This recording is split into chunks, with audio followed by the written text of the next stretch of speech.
রব্বিল আলামিন ওয়াসসালাতু ওয়াসসালামু আলা রাসূলিহিল কারীম ওয়া আলা আলিহি ওয়া সাহবিহি ওয়া আহলি বাইতি আজমাইন।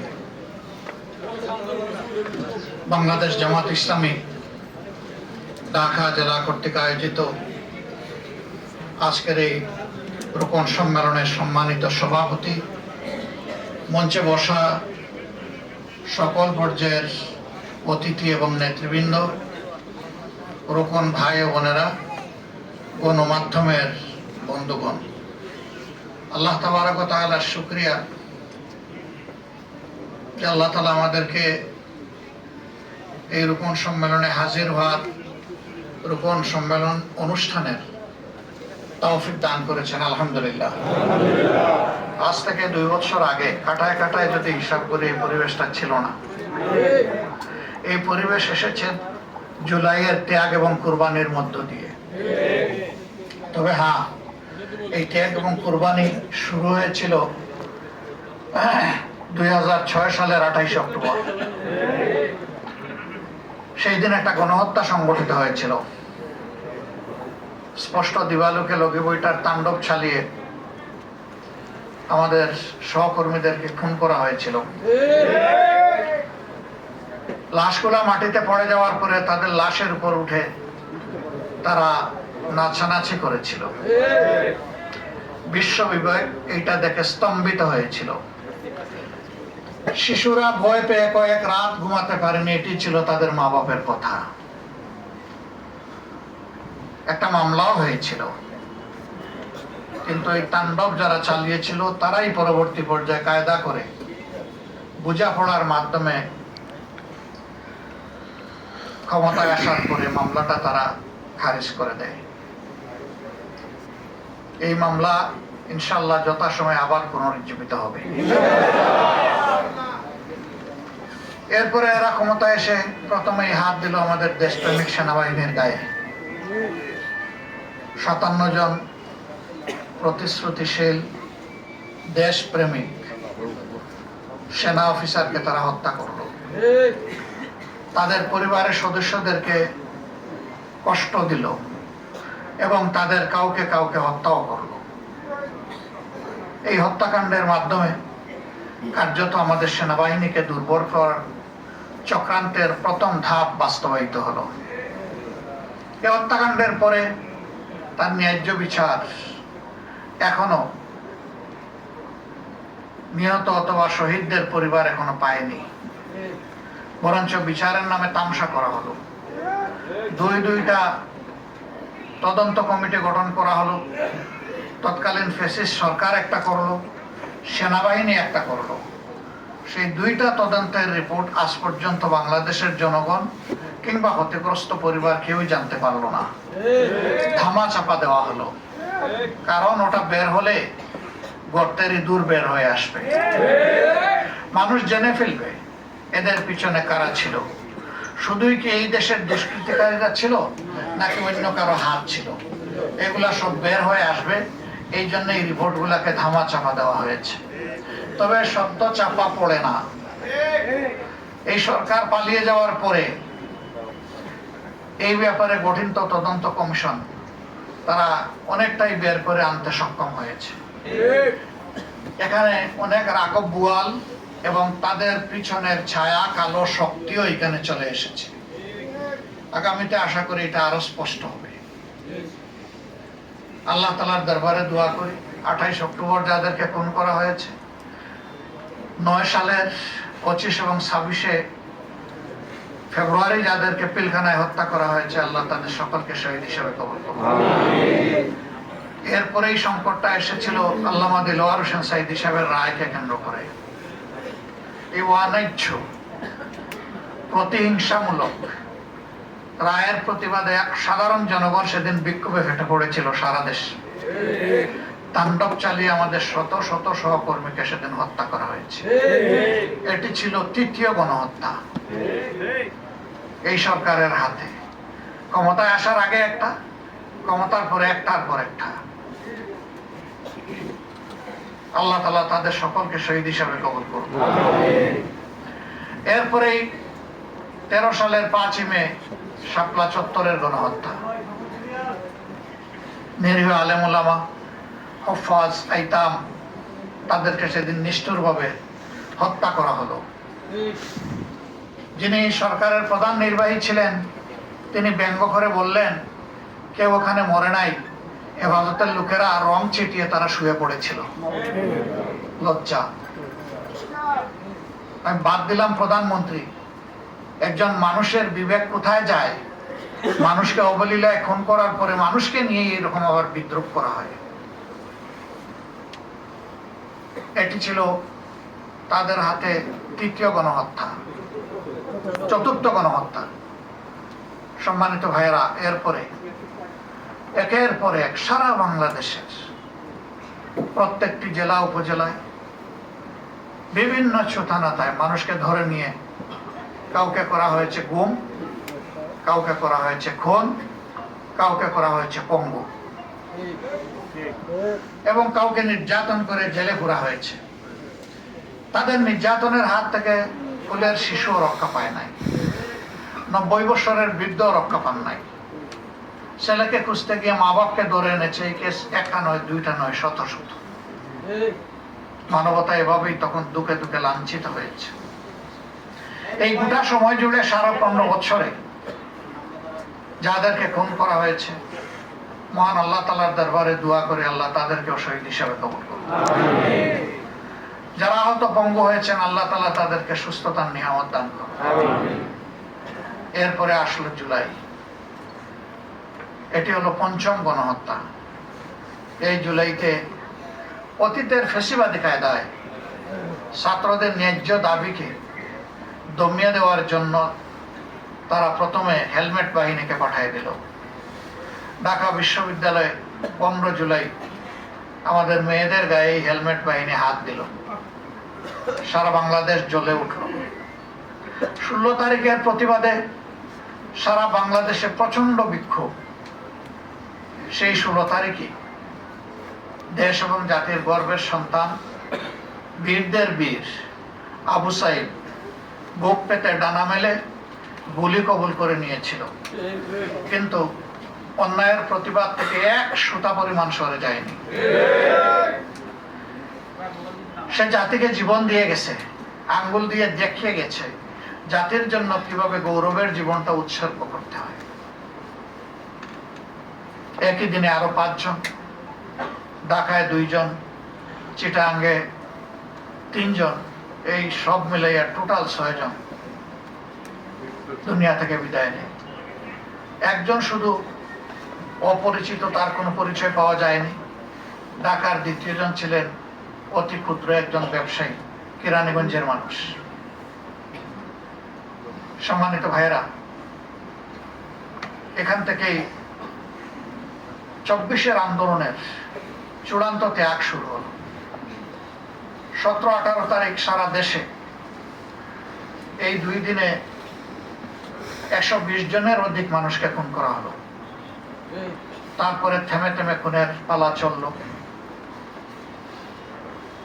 দিশাহারা সরকার জনগণের স্রোত আটকাতে ব্যর্থ হয়ে জনগণের দৃষ্টি ভিন্ন দিকে নিয়ে যাওয়ার জন্য জুলাইয়ের 31 তারিখ জামাতকে নিষিদ্ধ করার ঘোষণা দিল, কিন্তু সেদিন করলো না, করলো গিয়ে 1 আগস্ট। এতদিন পর্যন্ত ছাত্রদের এই আন্দোলনে আমাদের নৈতিক সমর্থন ছিল। যখন আমাদেরকে নিষিদ্ধ করা হলো, আমরা এটা ঘৃণা ভরে প্রত্যাখ্যান করলাম, প্রতিবাদ জানালাম। প্রেস কনফারেন্সের মাধ্যমে আমাদের সমস্ত সহকর্মী এবং দেশবাসীকে ছাত্রদের পাশে দৃঢ় অবস্থান নেওয়ার জন্য আহ্বান জানালাম। এই আন্দোলনে ঝাঁপিয়ে পড়ার জন্য আমরা আহ্বান জানালাম। 3, 4 এবং 5 এই 3 দিনেই সবচেয়ে বেশি হত্যাকাণ্ড সংঘটিত হয়েছে। বাংলাদেশের এমন কোনো জেলা নাই, জনপদ নাই যেখানে প্রতিবাদী জনতাকে খুন করা হয় নাই। এই সংখ্যা কত আজ পর্যন্ত কেউ নিশ্চিত করে বলতে পারবেন না। জাতিসংঘ তাদের রিপোর্ট অনুযায়ী বলেছে যে এটা 1452 হতে পারে। কেউ 2000 বলছেন, কেউ কিছু কম বলছেন, কেউ বেশি বলছেন। আল্লাহ তাআলাই ভালো জানেন। এবং আমার ধারণা যে এই সংখ্যা নির্ধারণ করা কঠিন হবে, কারণ যে 2 দিন ইন্টারনেট বন্ধ করে মানুষ গুম করা হয়েছে খুনের পর, তাদের তো কোনো হিসাবে পাওয়া যাবে না। কোথায় তাদেরকে গুম করা হচ্ছে তার তো কোনো পাত্তা নাই। আসলে ট্রাকের উপর মানুষগুলোকে পেট্রোল ধরে পুড়িয়ে ছাই করা হয়েছে, তার হিসাব কে দেবে?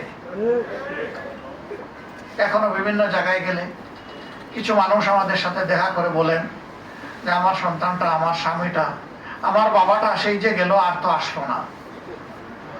আপনারা কি জানেন যে তারা জীবিত না মৃত? যদি মৃত হয় তাকে, থাকলে তাদের কবরটা কোথায়? আমরা ওই কবরগুলো দেখে একটু মানসিক শান্তি নিতে চাই যে এটা আমার বাবার, এটা আমার ভাইয়ের, এটা আমার স্বামীর কবর। তাদের কাছে এই জাতির জবাব কি? আমরা আমাদের সংগঠনের পক্ষ থেকে উদ্যোগ নিয়ে শহীদদের তালিকা এবং প্রোফাইল তৈরি করার কাজ অব্যাহত রেখেছি। 12টি ভলিউম সম্পন্ন হয়েছে, 13 নম্বর ভলিউমের কাজ চলছে এবং আহতদের মধ্যে অনেকেই এখনো মাঝে মধ্যে দুনিয়া ছেড়ে চলে যাচ্ছে। ব্যাংককের হাসপাতালে দেখতে গিয়েছিলাম গুরুতর আহত কিছু মানুষ, যাদেরকে সেখানে চিকিৎসার জন্য পাঠানো হয়েছে। আমার পরে আবার আমাদের সংসদ সদস্য, নির্বাহী পরিষদ সদস্য জনাব সাইফুল আলম খান মিলনও গিয়েছিলেন সেখানে দেখতে। আমি গিয়ে জিজ্ঞেস করলাম, সরকার গঠন হয়েছে, এই সরকারের কোনো মন্ত্রী তোমাদেরকে দেখতে আসছিল কিনা? তারা বললো না, কেউ আসেনি। আমি জিজ্ঞেস করলাম, কখন ভাই তোমাদেরকে এখানে পাঠানো হয়েছে? দেখা গেল সবগুলো মানুষকে অন্তর্বর্তীকালীন সরকারের সময় পাঠানো হয়েছে। এই সরকারের সময় একটা মানুষও খুঁজে পেলাম না সেখানে যাকে পাঠানো হয়েছে। তাহলে কি সবাই সুস্থ হয়ে গেছে? এই দেশে যারা আহত, যারা পঙ্গু? না, এখনো দেখবেন আপনাদের এই আশেপাশে তারা হাতে পায়ে এলিজারো মেটালিক ডিভাইস নিয়ে তারা ঘুরতেছে। কি কষ্ট! হাঁটতে পারে না, ঘুমাতে পারে না, খেতে পারে না, কাজকর্ম করা তো দূরের কথা। এরা যেন জীবন্ত শহীদ।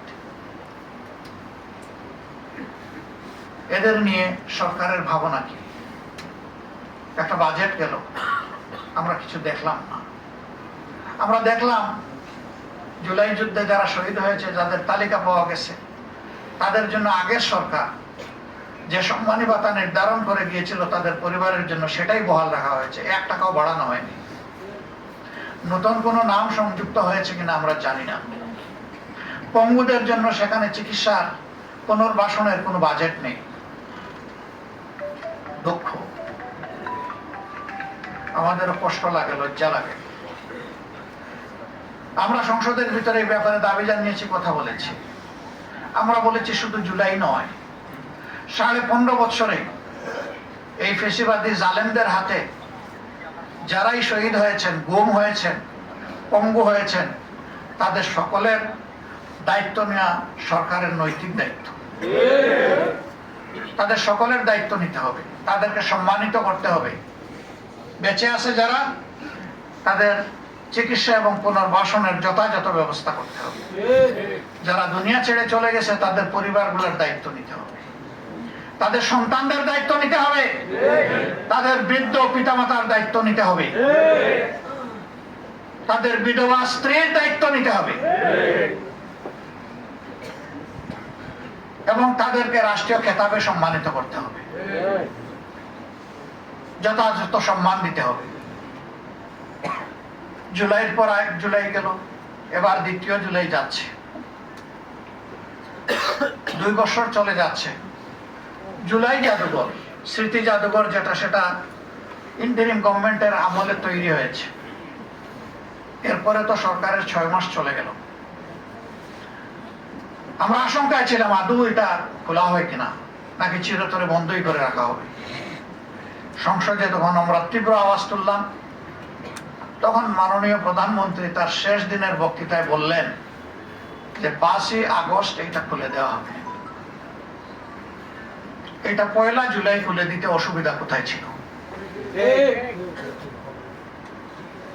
তাইলে পুরো জুলাই মাস জুড়ে আমাদের বীরদেরকে মানুষ আরো বেশি শ্রদ্ধার সাথে স্মরণ করার সুযোগ পেত। এই জুলাই যোদ্ধাদের আকাঙ্ক্ষা কি ছিল, দেশবাসীর আকাঙ্ক্ষা কি ছিল? সেই দিন জুলাই যোদ্ধা হবে 1-2 লাখের মতো নাকি? সেই দিনের জুলাই যোদ্ধা ছিল কার্যত এদেশের 18 কোটি মানুষ। এই মানুষগুলোর আকাঙ্ক্ষা কি ছিল? আকাঙ্ক্ষা ছিল একটা স্বাধীন দেশে আর ফেসিবাদ চলবে না। আকাঙ্ক্ষা ছিল একটা স্বাধীন দেশে আর বৈষম্য থাকবে না। আকাঙ্ক্ষা ছিল এই স্বাধীন দেশে বিচারের জন্য আর কেউ কাঁদবে না। আকাঙ্ক্ষা ছিল এই স্বাধীন দেশে কর্ম উপযোগী সক্ষম কোনো মানুষ আর বেকার থাকবে না। এই জুলাইয়ের আকাঙ্ক্ষা ছিল যেই সমস্ত কার্যকারণে সাংবিধানিক দুর্বলতার কারণে ফেসিবাদ তৈরি হয়েছে, সেই জায়গাগুলোর আমূল পরিবর্তন করতে হবে। সেই পরিবর্তনের লক্ষ্যে এবং ফেসিবাদ মুক্ত আগামীর বাংলাদেশ গড়ার জন্যই অন্তর্বর্তীকালীন সরকার একটা জাতীয় ঐক্যমত্য কমিশন গঠন করেছিল। 7 মাস কমিশন বসলো, ধারাবাহিকভাবে সকাল বিকাল বসলো, আলাপ আলোচনা হলো। তার ভিত্তিতে 2টা জিনিস বের হয়ে আসলো, একটা জুলাই চার্টার বা সনদ, আর একটা হচ্ছে গণভোট। এর ভিত্তিতেই 26 সালের 12ই ফেব্রুয়ারি 2টা ভোট একসাথে অনুষ্ঠিত হলো। আমরা সবাই তখন মেনে নিলাম। এখনকার সরকারি দল, বিরোধী দল, আমরা সবাই বললাম যে 2টা ভোটই হবে এই দিন। আমরা নিজেদের প্রতীকে যেমন ভোট চাইলাম, পাশাপাশি গণভোটের হা বলার জন্য জনগণের কাছে বললাম। অনেকে বলে বর্তমান সরকারি দল একবারই শুধু মুখে বলেছে গণভোটে হা বলুন, আর সারাটা সময় জুড়ে ভিতরে ভিতরে বলেছে না বলুন। তাদের না পরাজিত হলো, হা বিজয়ী হলো। 68.6% মানুষ হার পক্ষে, অর্থাৎ 70% মানুষ প্রায় হার পক্ষে ভোট দিল। হার পক্ষে ভোট দেওয়ার মানে হচ্ছে একটা পরিবর্তনের বাংলাদেশ জনগণ চায়। ওই আগের বস্তা বসা ফেসিবাদী রাজনীতি আর দেখতে চায় না, ওই শাসন ব্যবস্থা আর দেখতে চায় না। এই পরিবর্তনের জন্যই ছিল গণভোট। কিন্তু আশ্চর্য, গণভোট অনুষ্ঠান হওয়ার পরে যে আদেশে সংসদ নির্বাচন এবং গণভোট একই সাথে অনুষ্ঠিত হলো, সেই আদেশেই লেখা ছিল একই দিনে 2টা শপথ অনুষ্ঠিত হবে। যারা নির্বাচিত হবেন তারা 2টা শপথ নেবে। প্রথমে তারা সংসদ সদস্য হিসাবে শপথ নেবে, এর সাথে সাথে একই দিন তারা সংস্কার পরিষদের সদস্য হিসাবে শপথ নেবে। আমরা বিরোধী দলের নির্বাচিত 68 জন সদস্য সবাই আমরা এই শপথ নিলাম, কিন্তু সরকারি দল নিল না। আর তাদের দলের বিদ্রোহী হয়ে যারা স্বতন্ত্র এমপি হয়েছে 8 জন, তারাও নিল না। তারাও তাদের দলের সাথেই কার্যত থাকে। এবার তারা বলতে শুরু করলেন সংবিধানে কোনো গণভোট নাই, এই জন্যই গণভোট বৈধ নয়। আশ্চর্য ব্যাপার, সংবিধান যদি বলেন তাহলে সংবিধানে কি কোনো ইন্টারিম গভর্নমেন্ট ছিল? সংবিধানে কি কোনো গণ অভ্যুত্থান বা গণবিপ্লব ছিল? সংবিধানে কি কোনো মানে 2026 সালের 12 ফেব্রুয়ারি ইলেকশন হওয়ার কথা ছিল? কিছুই তো ছিল না। আশ্চর্য। বিচার মানে তাল গাছটা আমার, তাল গাছ আমার হইলে বিচার ঠিক আছে, তাল গাছ আমার না হইলে বিচার আমি মানি না। সরকারের অবস্থান আজকে স্পষ্ট। আমরা বরাবরই বলি যে একই হান্ডিতে বাসনে আপনি যখন গোশত পাকালেন তখন সেখানে তো ঝুলও থাকে। এখন পাকানোর পরে বলতেছেন গোশত হালাল কিন্তু ঝুল হারাম। একই হান্ডিতে পাকানো হলো, ওই ঝুলের মধ্যেই গোশত পাকানো হয়েছে, ওই ঝুল থেকেই গোশত তুলে খাওয়া হচ্ছে। এখন ওইটা হালাল আর এইটা হারাম। ওটা যদি অবৈধ হয়, সব কিছু অবৈধ, কিন্তু আমরা অবৈধ বলি না, আমরা বলি সব কিছু বৈধ। কেন বলি?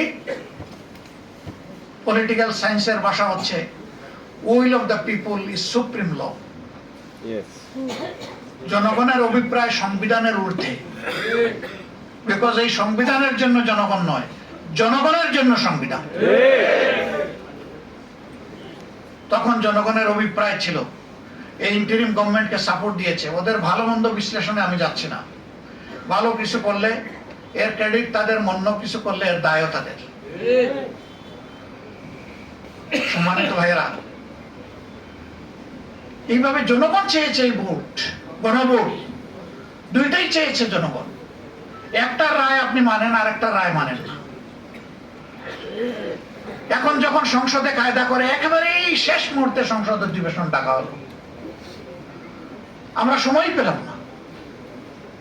তারপরে আমরা একটা নোটিশ মুভ করলাম যে কেন সংস্কার পরিষদ গঠন করা হচ্ছে না, কেন এই পরিষদের বৈঠক আহ্বান করা হচ্ছে না। আলাপ হলো, আলোচনা হলো, শেষ পর্যন্ত আলাপ আলোচনার পরে স্পিকার মহোদয় কোনো রুলিং না দিয়ে, সিদ্ধান্ত না দিয়ে টকটা আউট করে দিলেন। যে আলোচনা হলো, আউট হয়ে গেল, ফলাফল শূন্য। আমরা সেদিন প্রতিবাদে এই যে জনগণের রায়কে অপমান করা হলো, অগ্রাহ্য করা হলো, আমরা সংসদ থেকে বের হয়ে চলে এসেছিলাম। আমরা ওয়াক আউট করেছি। আমরা বলেছি সংসদে আমরা ন্যায় বিচার পাই নাই, এখন যেই জনগণ রায় দিয়েছিল আমরা তাদের কাছে এই বিচার নিয়ে চলে যাচ্ছি। আমরা চাইনি ময়দানের আন্দোলন আমরা করব। আমরা চেয়েছিলাম দেশটা সুষ্ঠুভাবে চলুক, শান্তিপূর্ণভাবে চলুক, সরকারি দল বিরোধী দল ন্যায্য কাজে পরস্পরের সহযোগী হোক, অন্যায় কাজে বিরোধী দল প্রতিবাদী হোক।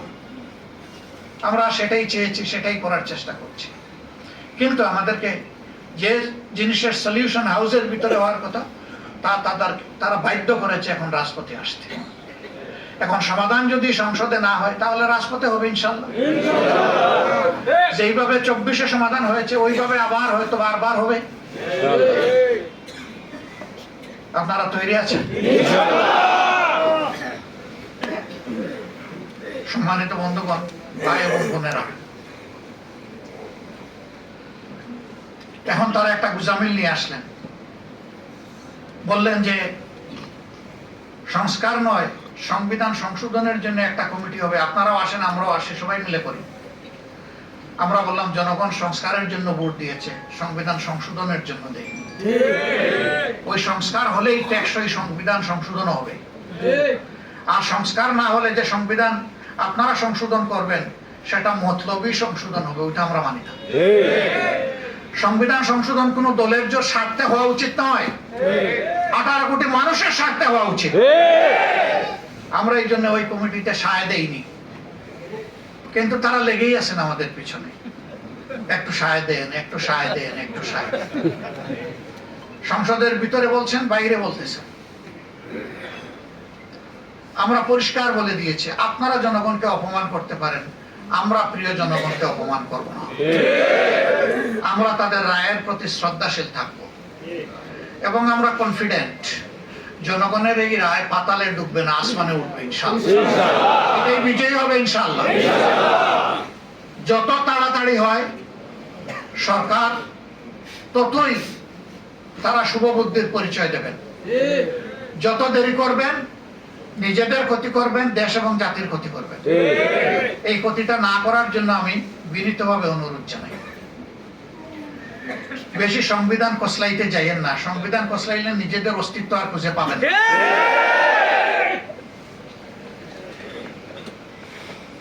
সংবিধানে অনেক কিছু আছে, এখনো হাত দিতে পারেন নাই, হাত দিতে পারবেন কিনা তাও জানি না। আমরা দেখতে চাই জনগণের রায়কে সরকার সম্মান করছে।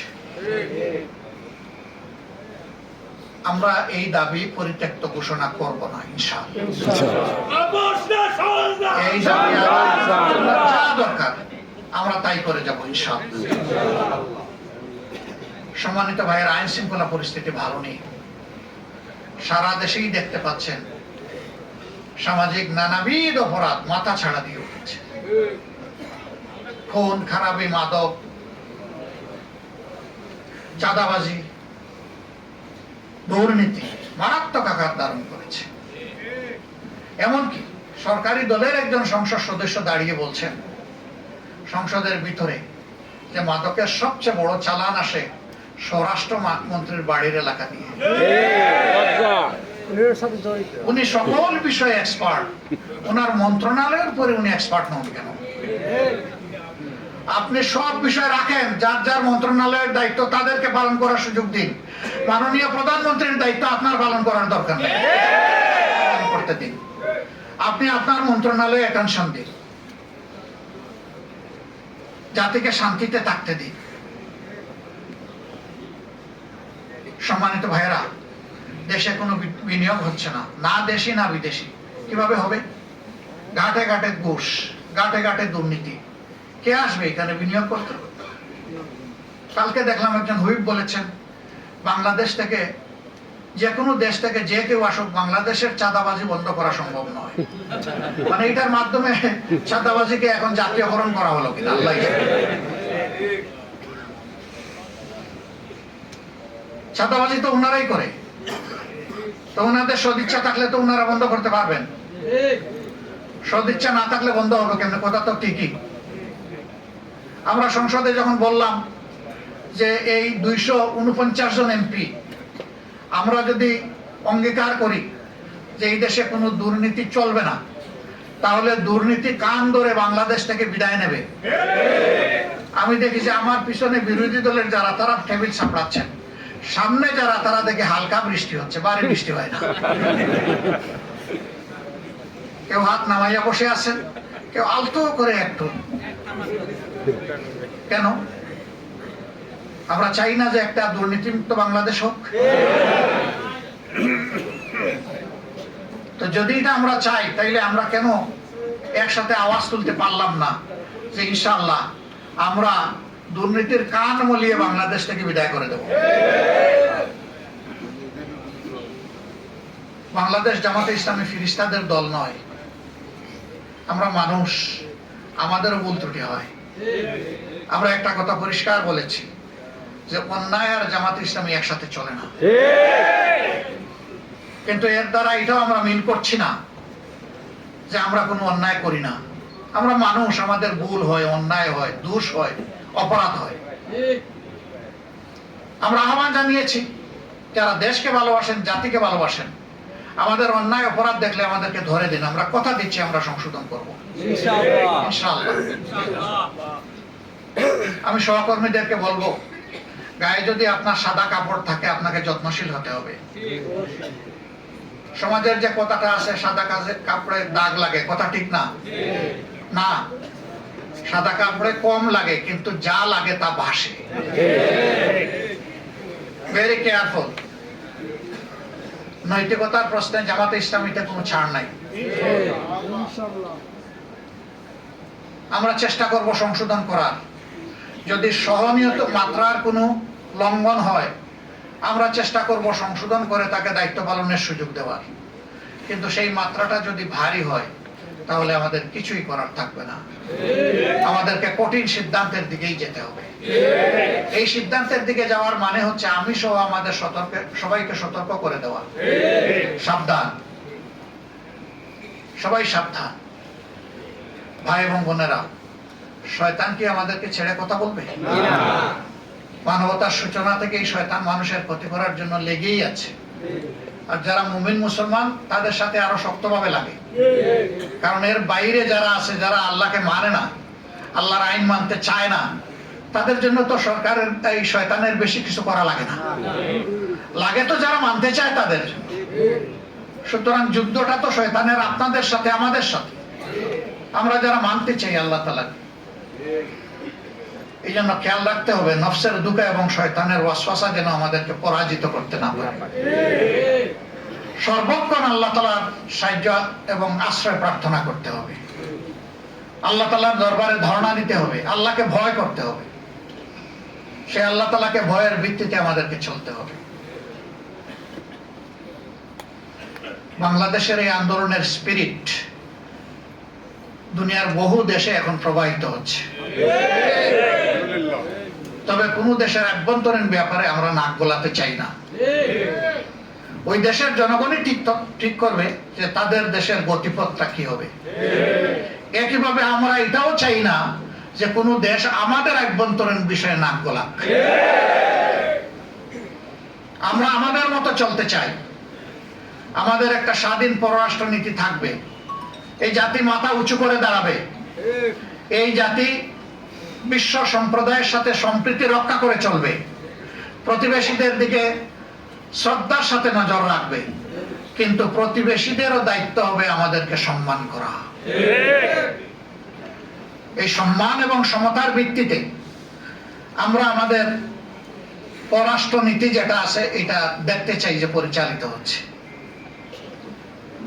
সীমান্তে যে বাড়াবাড়ি করে আমাদের প্রতিবেশীরা, আমরা তাদেরকে অনুরোধ করব শান্তিতে আপনারাও থাকুন, শান্তিতে আমাদেরকেও থাকতে দিন। আমাদের শান্তি বিঘ্নিত হলে আপনারাও শান্তিতে থাকতে পারবেন না। আমরা উভয় শান্তিতে থাকতে চাই। আমরা তো কারো ব্যাপারে নাক গলাই না, হাত বাড়াই না, তাহলে আমাদের ব্যাপারে কেন নাক গলাবেন, হাত বাড়াবেন? আমরা এই দেশে কোনো সাম্প্রদায়িক অপকর্ম দেখতে চাই না। আমরা দেখতে চাই যে যে ধর্মেই বিশ্বাসী হোক তারা সবাই মিলেই বাংলাদেশী, তারা সবাই মিলে এদেশের নাগরিক। সুতরাং নাগরিক হিসাবে সবাই যেন নিরাপত্তা এবং সম্মানের সাথে বসবাস করতে পারে। ধর্মীয় প্র্যাকটিস যার যার, একজনের উপরে আরেকজনের জোরাজুরি চলবে না।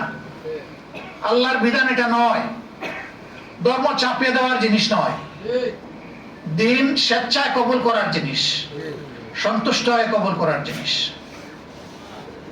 সম্মানিত রুকন ভাই বোনেরা, এদেশের মানুষ দফায় দফায় 3টা দলের শাসন দেখেছে, কিন্তু সত্যিকার অর্থে জাতির মুক্তি অর্জিত হয়নি।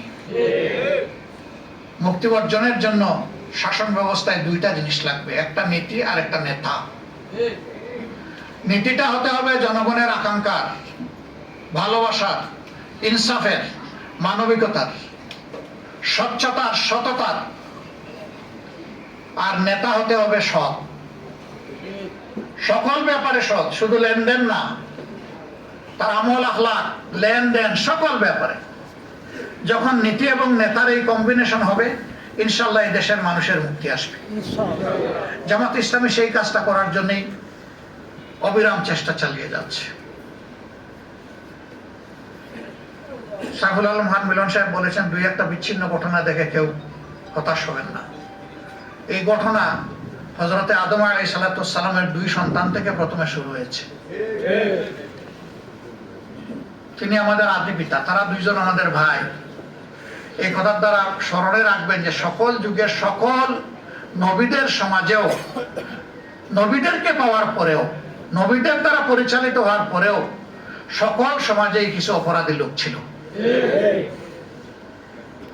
অপরাধী লোক ছিল বলেই আল্লাহ তাআলার সামাজিক বিধান যুগে যুগে নবী পয়গম্বরদের কাছে এসেছে।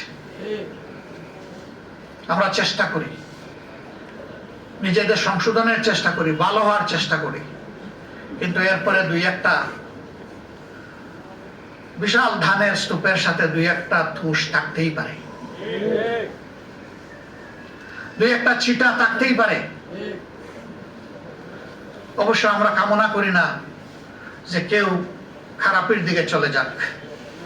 আমাদের সর্বাত্মক চেষ্টা থাকে নিজেকে এবং মানুষকে সংশোধনের, প্রথমে নিজেকে, তারপরে অন্যকে।